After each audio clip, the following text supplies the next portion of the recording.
தலைவர் கலைஞரின் உயிரினும் மேலான அன்புடன் பிறப்புகளுக்கு வைதாராமூர்த்தியின் இனிய காலை வணக்கம். நினைவில் வாழும் நமது தலைவர் கலைஞர் பதிவில் இன்றைக்கு 360வது நாள் பதிவு.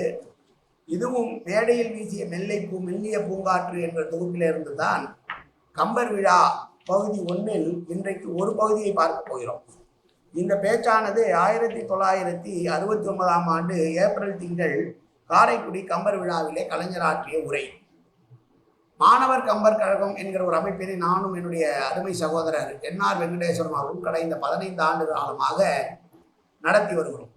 இதுவரை சுமார் 10,000 மாணவர்களுக்கு மேலாக எங்களின் மூலமாக கம்பர் இலக்கிய செறிவை அவர்களுக்கு தெரிவிக்கிற வகையிலே போட்டிகள், பேச்சு போட்டி, பேச்சு போட்டி மற்றும் கம்பராமாயண பாடல்களை மனப்பாடம் செய்தல் போன்றவையெல்லாம் நிகழ்த்தி வருடத்திற்கு ஒரு முறை பெரிய விழாவாகவே நடத்தி கொண்டிருக்கிறோம். உலக அளவிலே கம்பர் கழகங்கள் நிறைய இருந்தாலும் கூட மாணவர்களுக்கு என்று இருக்கக்கூடிய ஒரே கம்பர் கழகத்தை நடத்தக்கூடிய புரவலன் என்கிற பெருமை எனக்கும் என்ஆர் வெங்கடேஸ்வரனுக்கும் உண்டு. பொதுவாக கேட்பார்கள், திராவிட முன்னேற்ற கழகத்தை சார்ந்தவர்கள் கம்பனை எதிர்த்தவர்களாயிற்று, நீ கம்பன் கழகம் நடத்துகிறேன் என்று சொன்னாயே என்று கூட சமீபத்தில் ஒரு நண்பர் என்னை கேட்டார். அப்போது நான் சரியாக விடை சொல்லவில்லை.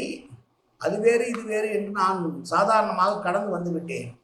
ஆனால் கம்பர் விழாவிலே கலைஞர் பேசிய பதிவுகளை எல்லாம் படிக்கிற போதுதான் எதனால் கம்பனை திராவிட முன்னேற்ற கழகம் எதிர்த்தது, பின்னர் ஏன் ஏற்றுக்கொண்டது என்பதை நாம் உணர்ந்து கொள்ள முடியும். வால்மீகி ராமாயணம் கம்பனை பற்றி எழுதுகிற போது, ராமனை பற்றி எழுதுகிற போது மனிதனாகவே பதிவு செய்திருந்தார் வால்மீகி. மனிதனுக்குள்ள எல்லா குணங்களும் ராமனுக்கும் இருந்ததாக வால்மீகி ராமாயணம் சொல்லுவதாக பெரியோர்கள் சொல்வார்கள். அதை நான் வடமொழியிலே படித்தவன் இல்லை. ஆனால் கம்பராமாயணத்திலே கம்பன் ராமாயணம் எழுதுகிற போது கம்பனை ஒரு இறைவனாகவே உருவாகி இருந்த ஒரு காலகட்டத்திலே கம்பன் உருவாக்குகிற பாத்திரங்களை எல்லாம் ராமனை தவிர மற்றவர்களையெல்லாம் இழிவாக சித்தரித்திருக்கிறானோ என்று ஒரு கேள்வி எழும். ஆனால் அப்படி கம்பனும் படைக்கவில்லை.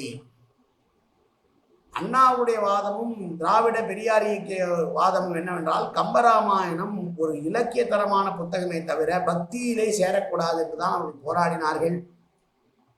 இலக்கியம் என்பதற்காகத்தான் கம்பனை எரிக்க வேண்டும் என்று சொன்ன அவர்களும் நல்லதொரு இலக்கியம் படைத்த கம்பனுக்கு மரியாதை கொடுக்கும் விதமாக இலக்கியமான கம்பராமாயணத்தை எரிக்காமல் அதோடு அந்த நிகழ்ச்சியை ஒதுக்கி வைத்துவிட்டு பின்னர் கம்பராமாயண பக்கம் திராவிட இயக்கம் செல்லவில்லை என்ற கருத்தை நாம் உணர்ந்து கொள்ளக்கூடிய வாய்ப்பாக இந்த கம்பர் விழாவிலே, காரைக்குடி கம்பர் விழாவிலே 1969ஆம் ஆண்டு ஏப்ரல் மாதம் காரைக்குடி கம்பர் விழா அதுதான். காரைக்குடியில் தான் முதலாக கம்பனுக்கு விழா எடுக்க தொடங்கினார்கள். கம்பன் கழகம் உருவான இடமும் கூட அதுதான்.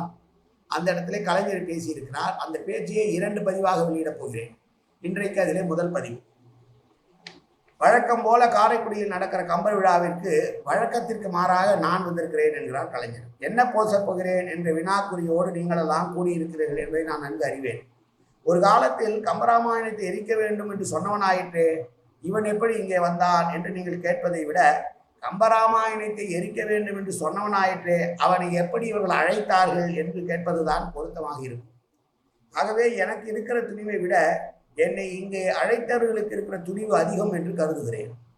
கம்பராமாயணம் சுமார் 15-20 ஆண்டுகளுக்கு முன் தமிழ்நாட்டிலே பிரச்சனைக்குரிய ஒன்றாய் அதனை எரிக்க வேண்டும் என்கிற புயல் வேக பிரச்சாரம் தமிழ்நாட்டிலே பெரியார் அவர்களால் தொடங்கப்பட்டு பல சொற்போர்கள் நடைபெற்றன.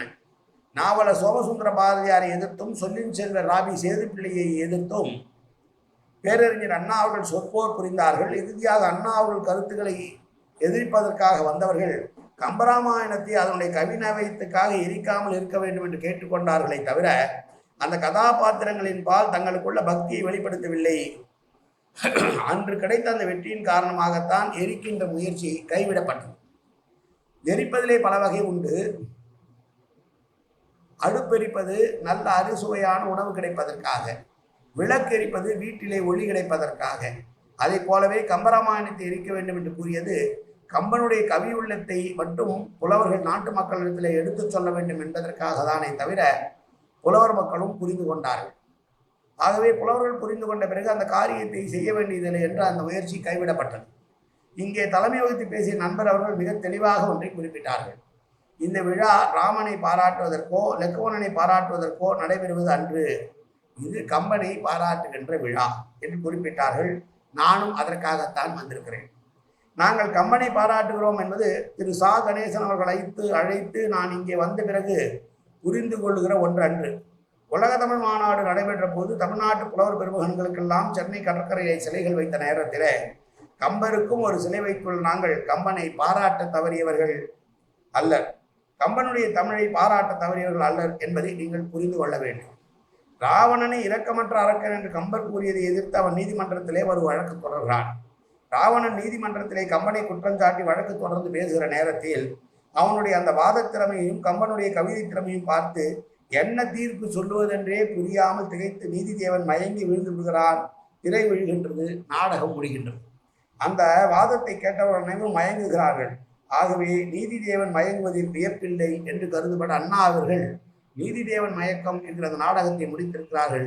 இதிலே அண்ணாதான் ராவணனாக நடித்தார்கள் என்பது நினைவு கூறத்தக்கது. வால்மீகி ராமாயணத்தில் வருகிற கதாபாத்திரங்களுக்கெல்லாம் தமிழ் வடிவம் கொடுத்து தமிழர்களது கலாச்சாரம், தம்முடைய பண்பாடு, தம்முடைய ஒரு நெறி ஆகியவற்றை ஒப்புக்கொண்டு அதனை காவியத்தில் கொண்டு வர மிகவும் முயன்றிருக்கின்றார் கம்பர்.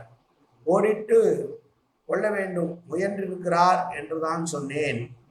இறுதியாக அவர்களை தமிழ் பாத்திரங்களாக கம்பர் கொண்டு வந்து விடவில்லை. அதற்கு ஆதாரம் தேவை என்றால் எனக்கு பாதுகாப்பாக சிலம்பு செல்வர் மாப்போசி அவர்கள் இருக்கிறார்கள் என்பதோடு இதை நிறைவு செய்கிறேன். நாளை மீண்டும் தொடர்கிறேன். கலைஞரின் புகழ் ஓங்குக, கலைஞரின் புகழ் ஓங்குக, கலைஞரின் புகழ் ஓங்குக என்று சொல்லி இந்த பதிவை நிறைவு செய்து நாளை மீண்டும் ஒரு பதிவிலே உங்களை காண வருகிறேன் என்று கூறி வணக்கம் கூறி விரைவிடுவது உங்கள் அன்புடன் பிறப்பு வைதாரமூர்த்தி. நன்றி, வணக்கம்.